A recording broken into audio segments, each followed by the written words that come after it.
of this little journey that you're all on is something that I refer to as what makes somebody a candidate for shame. What kinds of things go on in our lives that put us in a position to be affected by shame. And just like what we did with the Safe People material and just like what we did with the Boundaries material, we looked in each of those examples at kind of groups of people. The abandoners, the critic, etc., and the Safe People. And in the Boundaries folks, we looked at compliance and aggressives and non-responsives and avoidance. Well, what I said then is equally true now, and that is no one is one of these things, or one of these kind of profiles. Usually we're a mixture of them. Oftentimes the situation dictates about how we do these things. And so we're going to walk through some categories, if you will, or groupings of people. You probably, as I did when I first started thinking about this stuff, I find myself in a number of groups that we're going to talk about. So with that, we start out with the very first one, leading candidates for shame. And the first kind of category or group of people are the people that tend to take their guilt and spread it across their entire being. So the shame equation that they hang on to is one wrong act equals one wrong person. And so we begin to define ourselves, and it's worth paying attention to that the guilt that they spread turns into shame. It metastasizes into shame in the rest of their being. So in spite of the fact that they may have done something, remember we made that distinction last time. Shame is about your person and guilt is about your performance.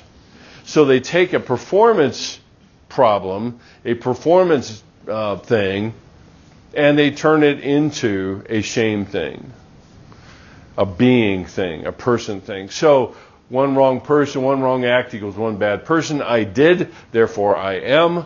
And the same thing is true. One lie and you become a liar. There's lots of roots behind these things because the tendency is for a lot of parents, unfortunately, and you read it at the end of Brene Brown's book as she was talking about parenting, is that a lot of times parents inadvertently do this with their kids. And so instead of saying, when a kid lies, for example, instead of saying, that lie makes it hard for me to trust you. That's a performance-based comment. On the other hand, the parent says, the lie occurs, and they say, why are you such a liar? Why can't you ever tell the truth? And so before too long, the leap is very short between behavior and personhood, or behavior and being. And that happens on a regular basis. The interesting thing about that, and something that I say even in family, what's now family dynamics, it used to be called family psych, is however you have been parented around your emotions will be how you handle yourself with your emotions. We internalize, because that's what parents are there for. They create structures, they create commentary, and whatever that commentary is gets internalized. And then when I misbehave, whatever that is, the commentary, it's a little bit like a tape recording. It just starts out right at the moment I disappoint somebody or I don't behave the way I think I should or whatever. So guilt spreaders start with behavior and it spreads to being. That's the basic part of this. Another one is the people that are overly responsible. The overly responsible folks feel as if not God, but they have the whole world in their hands. As a matter of fact, they are responsible for the whole world. And everything that goes bad in the lives of the people around them, they are somehow responsible for. If only I had, or I should have, or I could have. And that turns into then, I have failed. Better yet, I am a failure. So essentially we place other people's behavior as a measure of our value, and worth, which is fundamentally the most helpless state possible. Parents have the same problem with their kids. If they make their kids a reflection of their competence as a parent, they're because kids are kids and they do stupid things, they're always going to be in a failure state. So everything that goes bad is a measure of their worth. When I say chronic too muchness, it's not a statement about the person themselves as much as it is, there is too much in this world for me to take care of. That's what I mean by that. There is always someone in need. There is always somebody that has a problem. There's always someone who is struggling. And for somebody that is in this category of overly responsible, their tendency is to say, well, I can, therefore I should.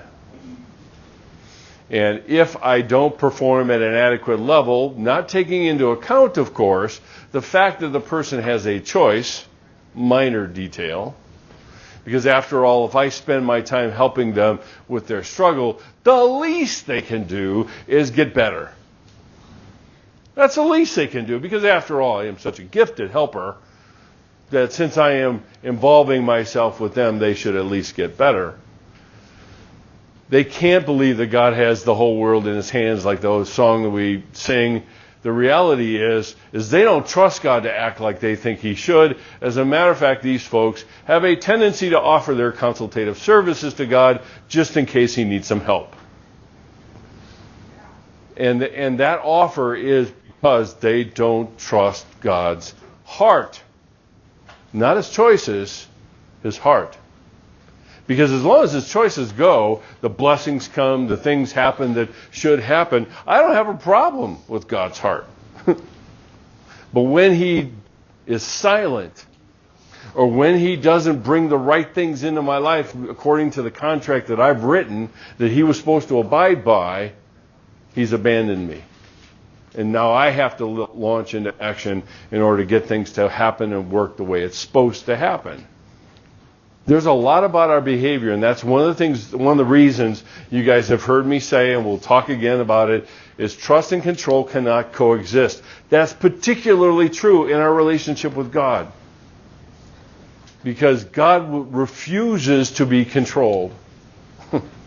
Not much of a God if he is. So either I say, I don't trust you. Now, we may not be bold enough or blunt enough to say that, but either I say I don't trust you and I'll just control everything around me and people and circumstances and outcomes and everything else, or I won't trust you. I'll just resign myself to the way things go. Because that's a lot of times the middle ground for a lot of people. They may not trust God, and they may not spend a lot of time controlling things, but they resort to resignation. Oh, well, that's just the way things go. It is what it is. What are you going to do?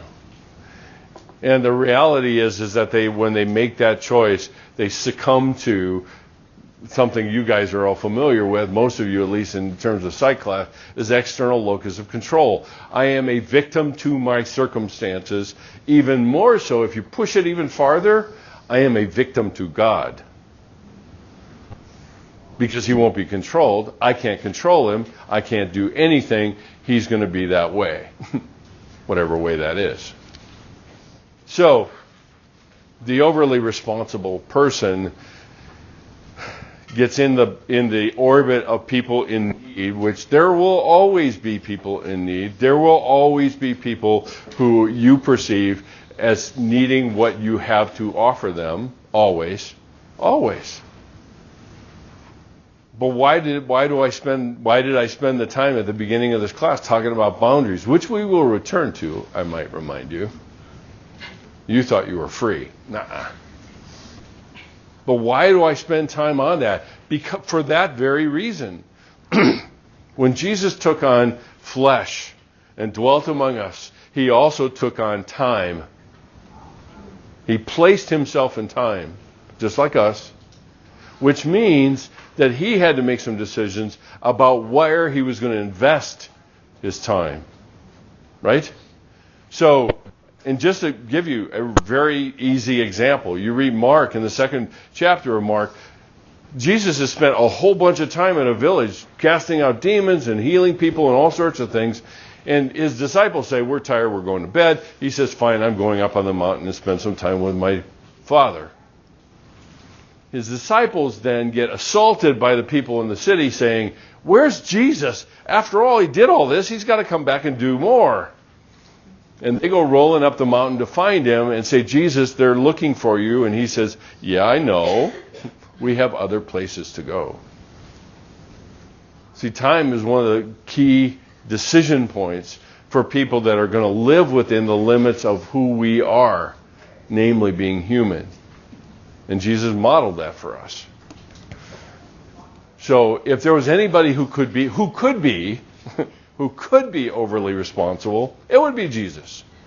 He could be responsible for everybody, right? But there's a lot of things he did that was being responsible to people, not for people, but to people. He did things that they couldn't fix, hemorrhages, demon possession, all sorts of stuff. And then what does he say? Go and sin no more.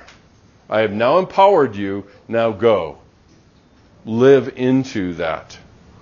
Classic example of being responsible for, to empower the person to then be responsible to. Those prepositions matter and they show up. That's the biggest challenge for people that struggle with this issue of over-responsibility. And a lot of times Christians are. Christians are, because we're supposed to feed the world. We're supposed to take care of everybody, right? And the second one is the the third one is the obsessive moralizers. Moralizers have a tendency to see everything in moral terms. I want chocolate ice cream. God's called me to have some. It's the right thing to do.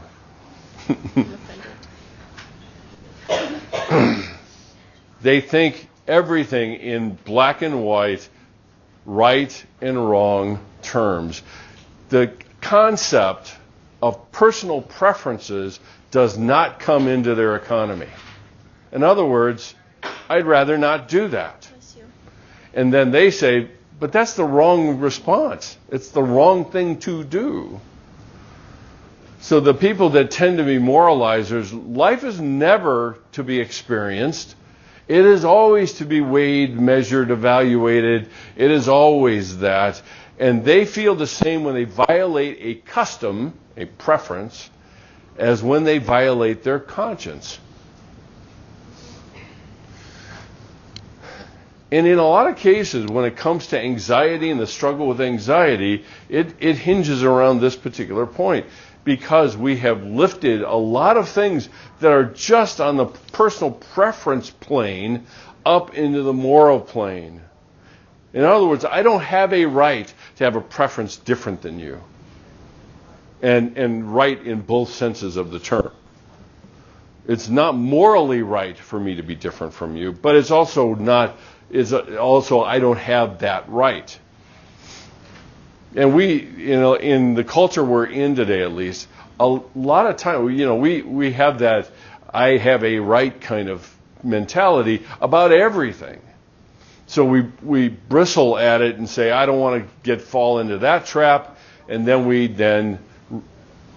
blur or just simply dismiss our own personal preferences. Whether you're a night owl or a morning lark or whatever the crazy categories are, it's not morally right or wrong. It's not. My wife is all morning. I am not. At all. If you've gotten emails from me at 1:30 in the morning, that's your testimony. Is it morally wrong? No, it isn't.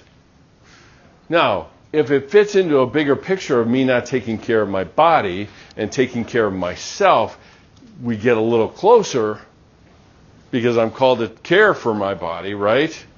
But at the same time, not everything can be placed in moral terms.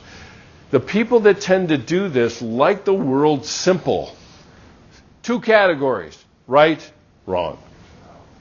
And if I'm doing something wrong, I'm not right. And if I'm doing something right, I'm not wrong. It's a very simple world that they live in. And guess what? It serves their purposes. That way of thinking serves their purposes. It keeps things clear. Now, I would not have any problem with somebody doing this who said, I know that the world doesn't necessarily work this way, but it makes my life a lot easier. It's like, cool. Let me know how that works for you. But either way, I mean, that would be a more honest appraisal of what's going on here. The issue is that if I violate something that the group wants to do, I have an attack of my conscience because I'm doing something wrong. How often have we labeled things that that violate kind of my personal preference and say I'm doing something wrong, or I feel as if I'm doing something wrong? And in a lot of cases, we define everything by how it feels to us. So if I feel bad, well, I must be doing something bad. See, it's part of that bigger picture that we have to talk about. Another group is the compulsive comparers. Say that fast 10 times. They are forever comparing themselves against someone more successful than them, however successful is defined. And that can be academically, that can be career-wise, that can be knowledge-wise. I mean, in this environment, a lot of times we're comparing ourselves against somebody who seems to know more about a particular subject than we do.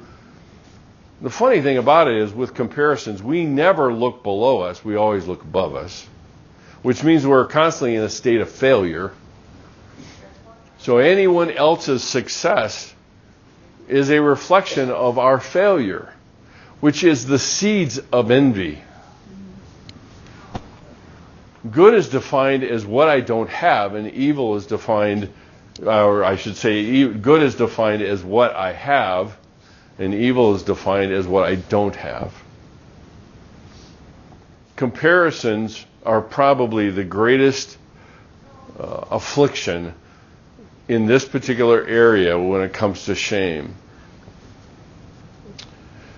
Because the thing that I would remind you of is, with comparisons, the bar always moves and it always floats upward, which means that if I compare myself, let's just say that I'm in a graduate program and I'm working hard and I'm rubbing shoulders with people that are doctoral level people, and I say I want to be like Mike, I want to be like them, okay? And when I get there, now I'm comparing myself to whom? My professors. And when I get there, now I'm comparing myself to people that make presentations at conferences. And when I get there, it keeps going, which means something about what my philosophy is about motivating me. See, I bought into the notion that the only way to motivate me is to always be in a failure state and always striving to hit a bar that's constantly floating upwards. And we've already established the fact that if I'm in a failure state, that makes me a failure. Okay, we're always, particularly with this issue of shame, we're always translating things from what I do to who I am. I'm always doing that. And so the compulsive comparers is very much behind envy. What you have, I want, and what I have is not good enough. And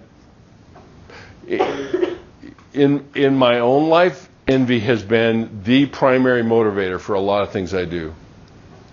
When I see people publish books and so forth, I say, I'm a failure. I got attacked by this early in the semester, and I shut my door and locked it. And people would walk by and knock, and I would not answer it, because I had heard of someone getting a book published, being offered. I've been struggling for 3 or 4 years to get a book published, and it's like, I'm done. I'm just done. Whatever.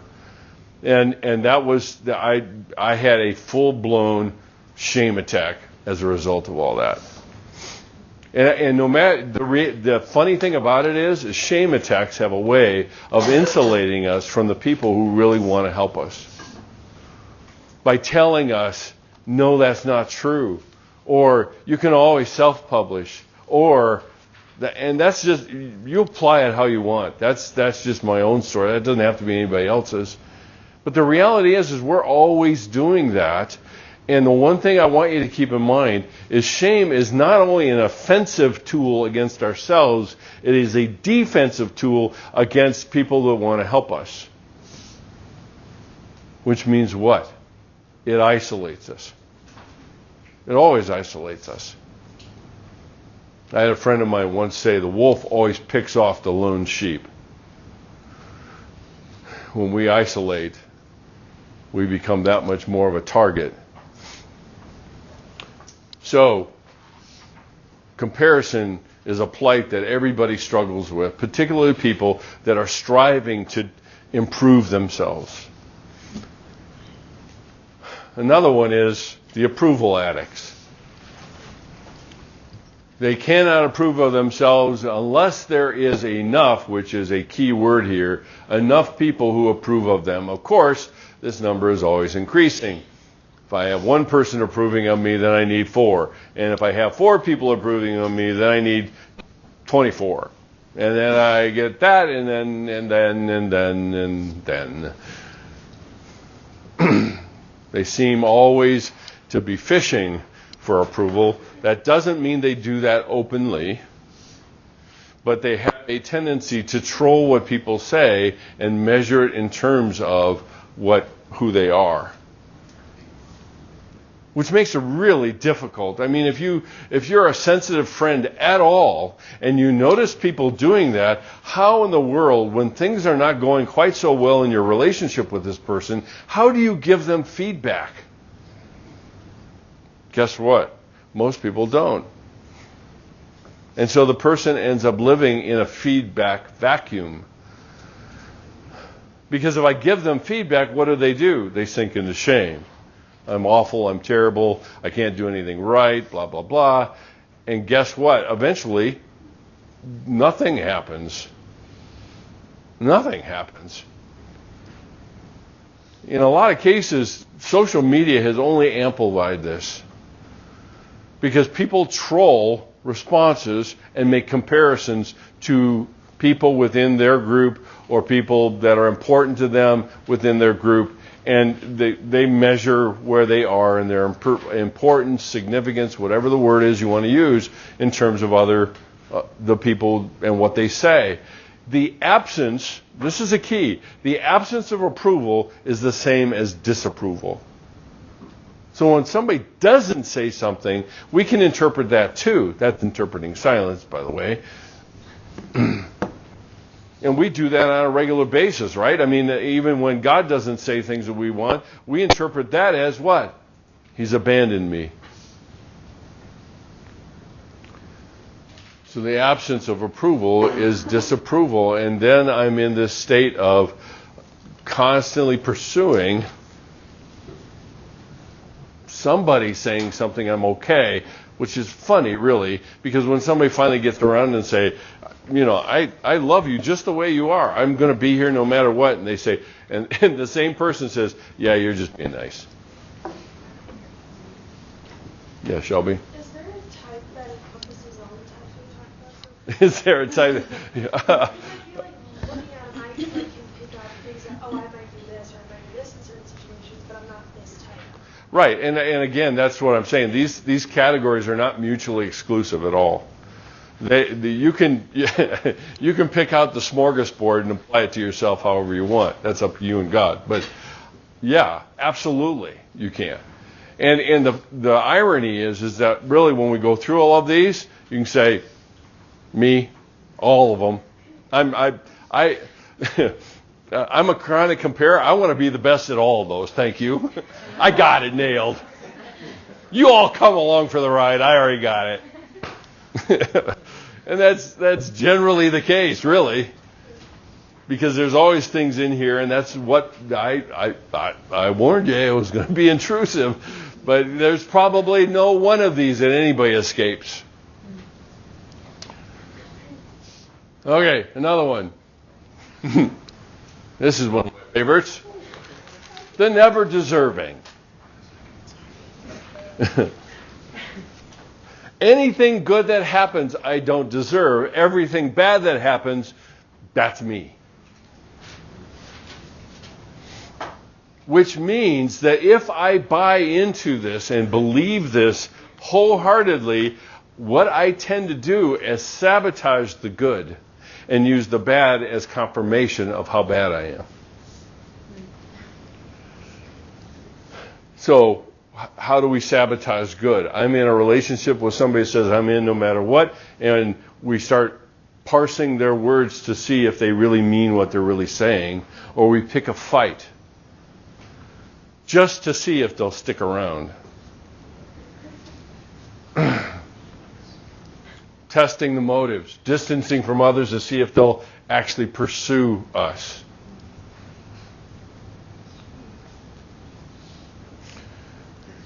And I've seen this happen over and over again in relationships, various relationships.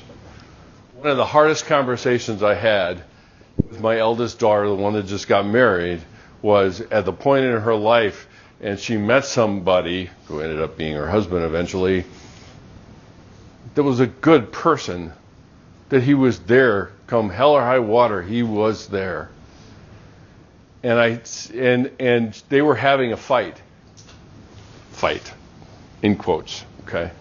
We tend to catastrophize most disagreements into fights, but that's another story. And we had this conversation, and I said, what are you doing?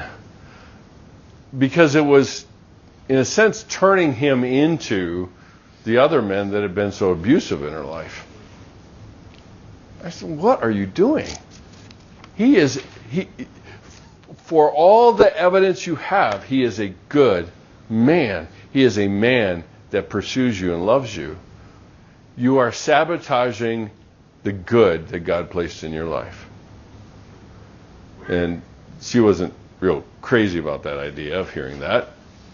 But we tend to do that because deserving requires some behavior. Okay? So I deserve something because I behave a particular way, and since I don't see my behavior as significant enough, I'm never deserving of what God brings into my life. In a lot of cases, these people that are never deserving are drawn to a Messiah complex. They're always trying to save people, because they don't deserve anything but the quote-unquote losers, I use that loosely, the people that they hang out with. And it's always a part of this landscape of trying to save other people. We don't get deeply enough into what I told you before, the well. Messiah complex are never for the people they save. Messiah complex are for the people that do it. And that's part of this category of never deserving. One of the things, I've said this in other groups and things, one of the things that I have become most aware of is this category, because I always look at all the good that God showers on me and I say, I don't deserve this. And there's two different truths about that. The big T truth is, yeah, you're right, you don't. You don't. It's called a gift. It's a blessing. It's grace. The little T truth is, why don't you shut up and allow God to love you with the things that He's brought into your life? It's called grace. And we don't want to be indebted to anybody, even God. So, another category is the people that are condemned by memories of the past. We have a way of defining ourselves in the present by the things that have happened to us or we have been a part of in some way. Regrets from past actions or choices. It provides a foothold for shame. I should have, I could have, and if I hadn't, or if I had, it would have turned out differently somehow, whatever that would be. So what happens then is the person is susceptible in the future to that they act in such a way to counteract or offset the regret they feel over the past mistakes, which means that we don't act consistently at all. We're always constantly adjusting for for the mistake we made in the past that is haunting us.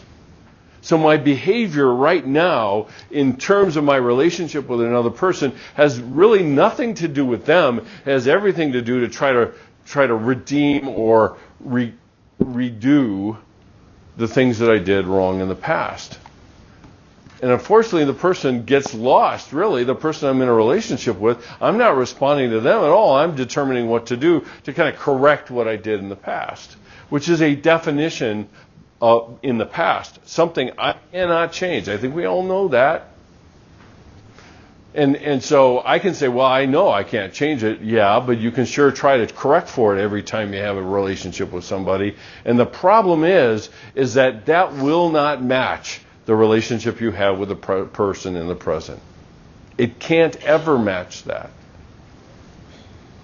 Our propensity consistently is to make corrections, to adjust things. Imagine for a moment, a lot of you guys that are athletes, if the umpire or the ref that you're in the game with makes a bad call, and a lot of you would say, well, this happens on a regular basis anyway, and the next time something bad happens, they make a call against you. It's a correction. It's not a true objective call. That's kind of what people do in this category. They're constantly adjusting for what they regret. And the regret is a haunting thing enough to them to constantly be changing things. Parents in particular are susceptible to this. The mistakes that they make while their kids are growing up, and when their kids are older, they try to fix it. And they forget about what exactly their kid needs at the moment that they're in relationship with that kid. So it's part of the landscape of how we tend to do things, and particularly one of the most difficult parts of that is that definition of the past. I think, again, let's go back. If I'm being defined by the past, will the past ever change? No, it won't. So, what's my alternative? The other part of this class. It's not forgiving yourself, okay? Let me just get this said. I'll say it 1,000 more times before the semester is over. It's not about forgiving ourselves. It's having enough humility to accept the grace to accept yourself. There's a difference. And we have to have that conversation if we're going to actually be free in the present. Present has an impact on the future. Be free in the present to do something differently. But if I'm chained to my past, then I'm forever chained to my decisions that will never change. Were you going to ask anything? Okay. Another category of people are they're constantly discounting their positives. They hear a compliment and they find a way to dismiss it. Oh, they're just being nice. The phrase that oftentimes is rolling around in people's heads, if they knew me the way I know me, they wouldn't like me either. They would be justified in not liking me just like I do. Now, what I want you to notice is the extent and the lengths to which we go to not accept a gift. Because that's what this is about. We will go to far lengths to not be indebted to the gift that we're being given, that we cannot afford, but that was paid for a dear price, and allow it to begin to define us and what we do. See, one of the things about grace, and we talked about this and we'll talk more about it as we go along, but one of the things about grace, we're more than happy to give grace to other people. But I'm exempted. I'm exempted from it. So I can play the role of providing grace to people, but I cannot accept grace for myself, which over time leads only to burnout. It just leads to burnout and disillusionment and resentment and all manner of things that are really related to an unwillingness to live graciously with yourself. So, I mean, another way that they do that is what the person is complimenting me about is not really all that important anyway. Everybody's got that quality. What's the big deal? And again, part of what happens here is, and what I want you to see is what we're doing to the other person when we do this. Because essentially what we're doing to the other person, this is not to trigger shame or anything like that in yourselves, but what we're doing to the other person is saying they really didn't choose to gift me with this positive, this compliment. They were duty bound. See, and that's one of those points. Duty always steals freedom.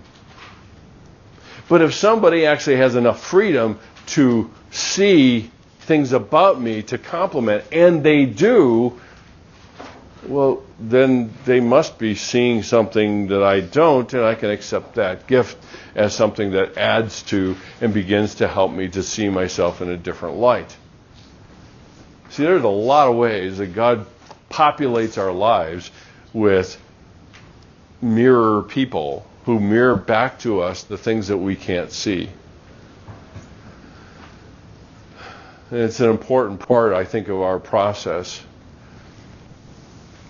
On the flip side of that is not only do they not accept compliments or positives from people, they will always magnify their flaws. And what that means is it's always all or nothing thinking, black and white. It goes back to the kind of the obsessive moralizers and so forth. But anything less than a stunning success is a miserable failure. Now, this little quality might bite you all in the backside, because if you don't get an A, therefore what? You fill in the blank. Any surface flaw makes them fundamentally unacceptable. So what does this mean?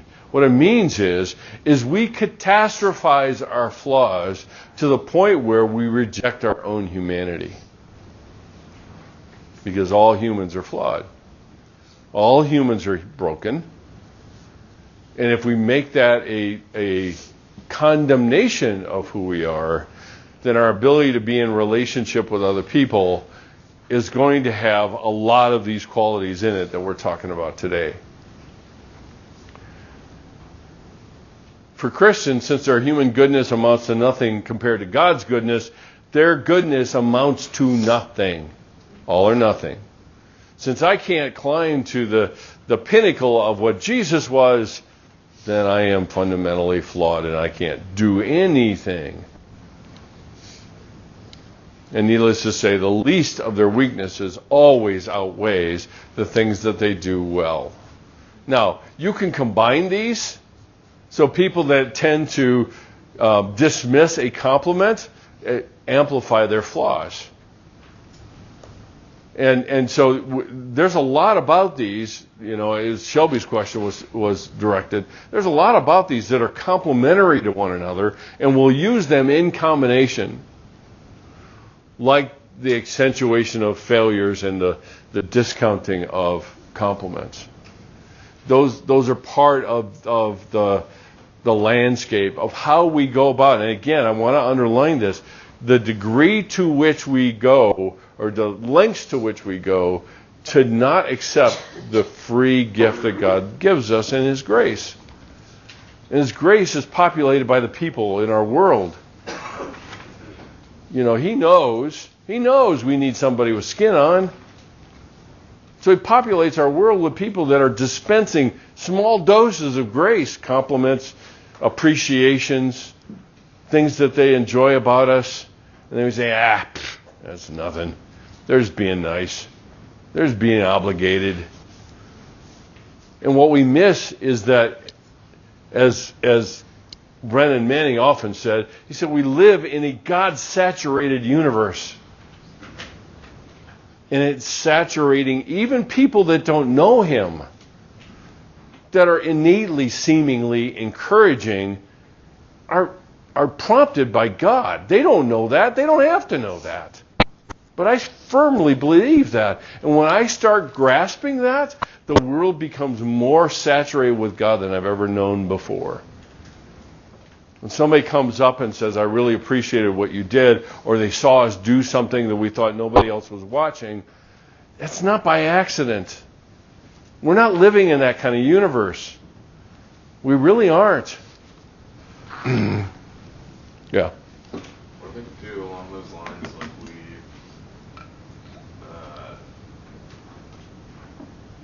we won't accept like the gift of grace from people that aren't the ones that should be giving us that. Yep. So it's like I see that myself. Like I'm so focused on people in my life that should be giving me the grace and like gifts or whatever. Right. And I'm so focused on those who aren't doing that. And Yeah. listening to the people, the friends, the interactions that are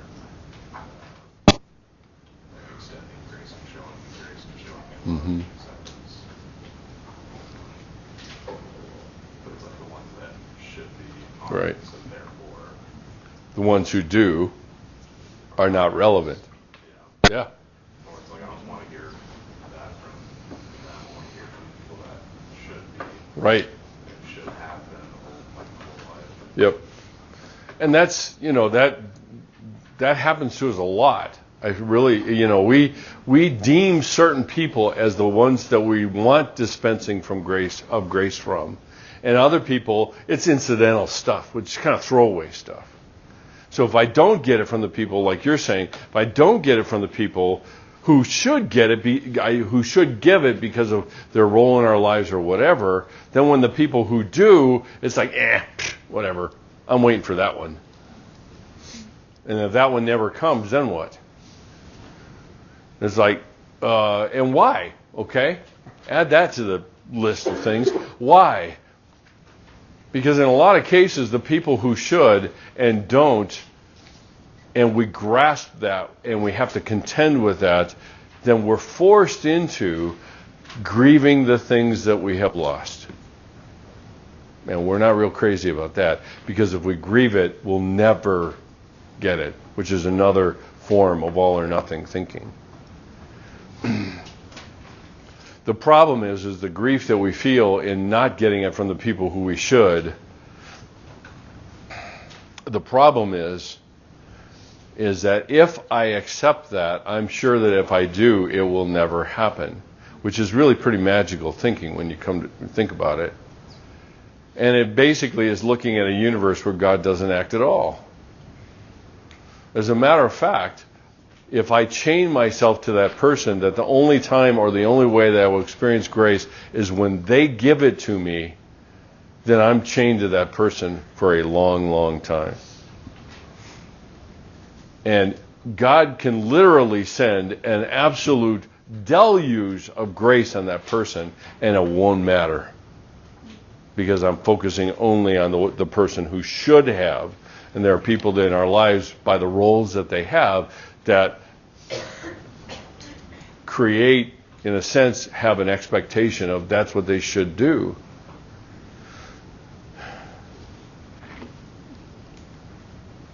Here's another one. Is the people that judge themselves by undefined ideals. We do this a lot, but we have, well, I shouldn't be that way. So tell me exactly what should you be, or what is that way that you say you should be? And most people oftentimes can never define it. They just simply define it as whatever I'm not. So there is no way to live up to an ideal that's undefined, but it can still tyrannize me, which is really where a lot of people land. And particularly in Christian circles, we live in terror of pride, and we think that the only solution to pride is self-degradation. Not just self-deprecation, but self-degradation, which I might add is an error in the opposite direction. Okay? Being degrading versus being self-deprecating is below that. I mean, self-deprecating usually is within a social environment where I'm trying to be self-effacing. I'm trying to look humble. But self-degrading is probably very connected to self-loathing. So it's a level of intensity that goes even higher than just self-deprecation. But see, we've been drilled. Granted, I mean, pride is one of the 7 evils that are often referred to in Proverbs, and we're drilled with it. But self-deprecation even is not a solution for pride. It just simply, what happens. What happens is we get proud of being so self-deprecating. The challenge isn't the challenge isn't creating an appearance of humility, because that's downstream. It's cultivating a spirit of gratitude, which is in the well, that then overflows into a spirit of humility. And humility then brings us to, people can compliment me, people can encourage me, and I can say, thanks, that was really nice. And it impacts us in some way. Yes, Sierra? Trying to think of great stuff. But for somebody who may be like dealing with this, would it kind of a first step be to almost like speak out, like figure out what the like unspecified obligations? Because like I feel like in order to get rid of it, you have to define what it is. Yeah. Yeah, and I think a lot of, oftentimes a lot of counselors are going to press somebody to do that and say, I should be better than I am, okay? Well, let's define exactly what is better. That's why I keep hounding you guys about defining your terms. I mean, what is better? What is it that you want? Be specific. And it isn't necessarily to make an objective list of ways I should be, which is a contradiction. I should do something to be something. Because that's doing is downstream behavior. Being is where I am.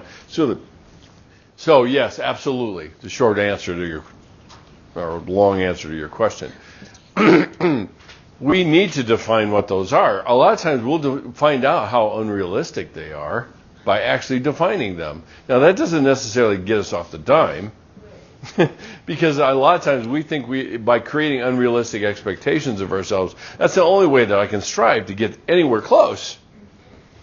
I may not be, I make a goal of whatever it would be. I mean, a lot of people would justify, like back in the 60s when John F. Kennedy made the speech about going to the moon, and everybody's looking at that going, yeah, right, you got to be kidding, right? Well, any effort to do that was better than no effort at all. It created an aspirational goal. But we have to be clear. I think you're right. I think that is one way, oftentimes, to dispel the tyranny of the undefined. And by doing that, then we can say, all right, well, if I want to be more consistent in exercise, I can measure that. Once a month is not enough. Once a week, maybe. If I start to get to 3 times a week, I'm getting closer. And okay, I mean, that's the stuff of motivating guilt. And guilt is about behavior. Remember, again, guilt's about behavior. Shame is about being. So it's not a condemnation of being. So yeah. Here's another one. And you're sitting there going, will these ever end? Translate criticism of what they do into judgment of what they are. This is only an extension of what we've been talking about all along. They blanket their whole being with one criticism that translates into an utter and abject failure. I can tell you a dirty little secret about many of your professors. Better yet, I'll tell you a dirty little secret about me. When I first started teaching, this is 10 years ago, when I first started teaching, I read student evaluations. I still do, but... And guess which ones stood out the most to me? Yeah, the ones that said what a crummy teacher I was and I could never say anything right and I'm always late getting things in and blah, blah, blah, blah, blah. Yeah, don't laugh. Don't laugh. Yeah, I don't need that. But all it takes is one criticism and the whole thing goes, pardon the phrase, goes to hell in a handbasket. We translate it into then a statement of our being. The funny thing about that is once I sink into shame around that one criticism, I actually insulate myself from any further useful feedback because it's so devastating that I can't handle it.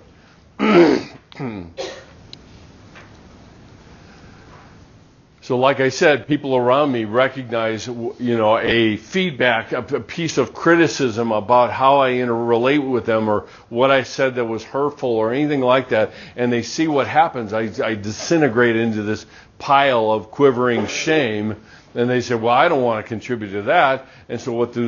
They don't tell me. The people that love me prove their love by not backing down from giving me that kind of feedback. It doesn't have to be cruel. I'm not saying that at all. But a lot of times people that function from this point make it really hard for people to give them feedback because before too long people become responsible for their feelings and then don't say the things that need to be said. See, in a lot of cases, the most gracious people in our lives oftentimes are the ones that make us the most uncomfortable, not the ones that make us feel good all the time. Because if they didn't have grace for themselves, then they wouldn't be devoted to helping us do the same.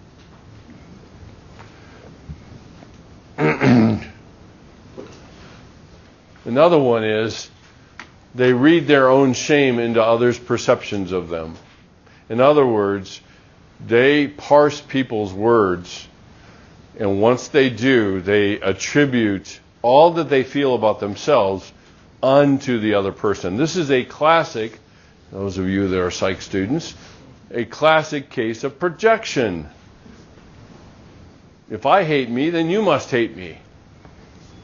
And so I project onto them the perceptions and everything else, and their vigilance around what people say and kind of the parsing, like I said, kind of the parsing of the words of what they say, facial expressions, sighs, looking sideways when I say something, all of that is translated into, I really must be as bad as I fear I am. And so they only see in others what they feel about themselves. And that's this mirror kind of looking glass self kind of thing where people reflect back to me. That's something we really don't recognize. In a lot of cases, people reflect back to me what I am thinking and feeling about myself. If I were to be able to translate that, I might actually get some feedback about what I do. So we will look for evidence.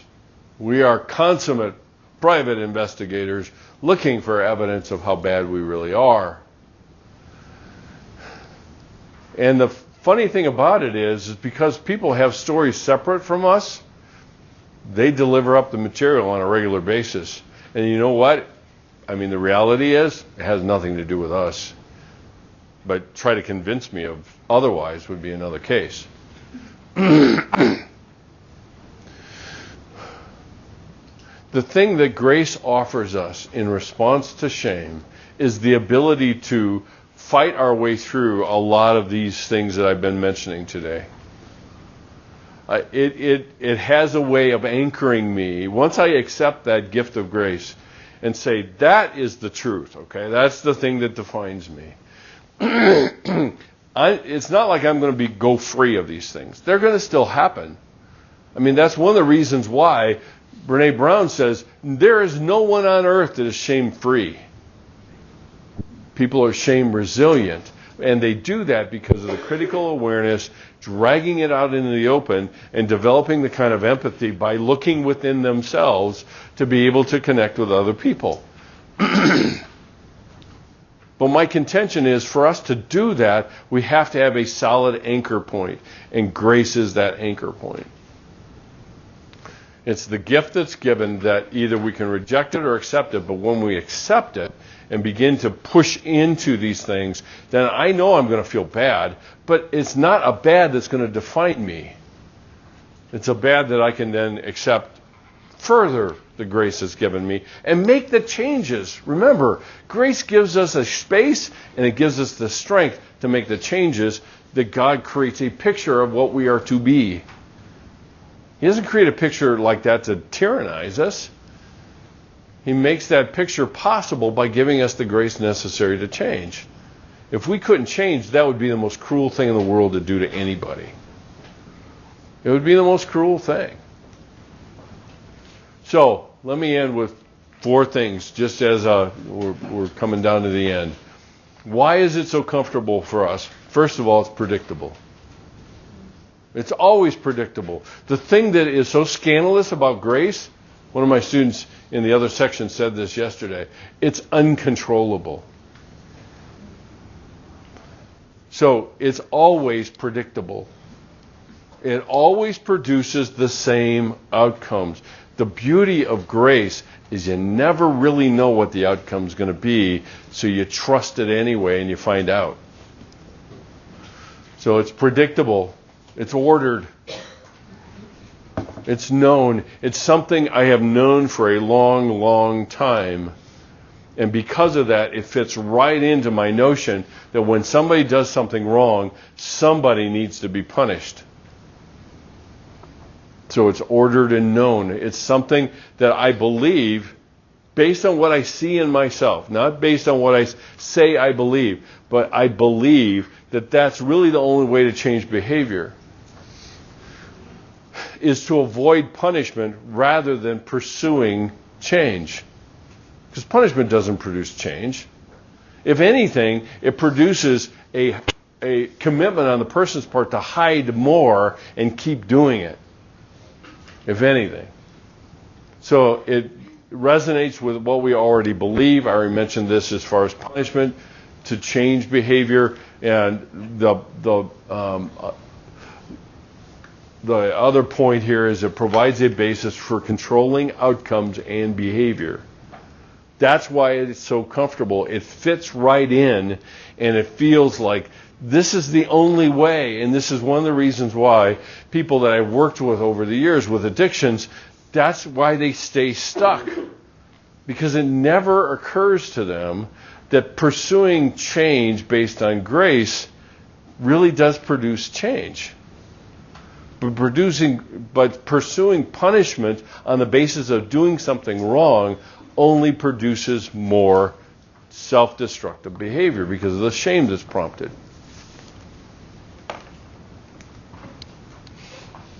Okay, I'm done. You can breathe a sigh of relief. Any questions?